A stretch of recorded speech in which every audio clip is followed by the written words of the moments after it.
Do São Paulo, o Jardine caiu, o time foi eliminado da Libertadores, o Cuca tá chegando, mas esse início de temporada é o pior do São Paulo nos últimos 27 anos.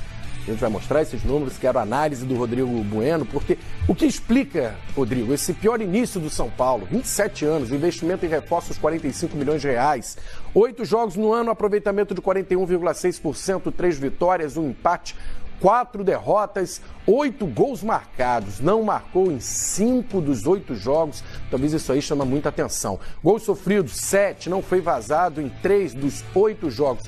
Com esses números, o Jardine não segurou a pressão, principalmente por causa da eliminação precoce na Libertadores.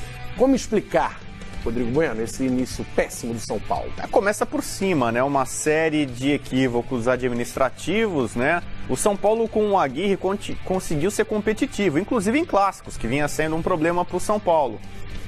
Então achei que foi um erro da diretoria a demissão do Aguirre, deveria ter deixado ele até o fim do ano. Talvez o São Paulo ficasse entre os 4 primeiros, não precisaria passar por essa fase preliminar da Libertadores.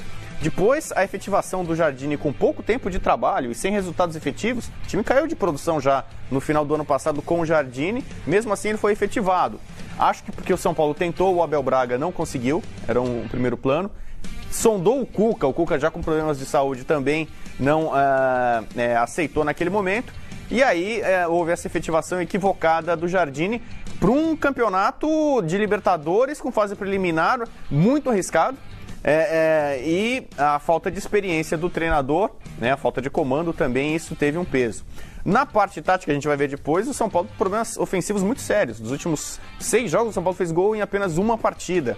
O São Paulo não conseguiu produzir muito bem na Florida Cup, algo que pode questionar o quanto que a Florida Cup também prejudicou a preparação do São Paulo, mas foram vários fatores. Isso passa também, acho que, pela montagem do elenco nos últimos anos.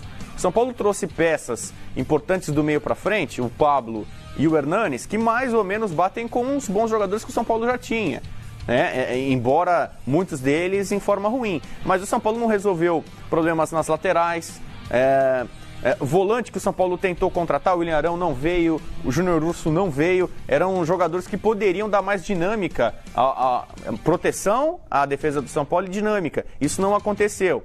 E o São Paulo não se acertou entre veteranos e jovens. O São Paulo tem uma boa base, né, que ganhou a Copinha também, de 4 jogadores no Sul-Americano Sub-20, e tem muitos veteranos. Falta jogadores de mais peso no auge de suas carreiras, né? Jogadores mais maduros, mas que não sejam tão veteranos. Então, um conjunto de fatores para explicar a pior campanha do São Paulo na história da Libertadores. São Paulo saiu sem fazer um gol sequer na Libertadores, sem uma vitória, né? Uma vergonha para o time que tem mais títulos internacionais no Brasil.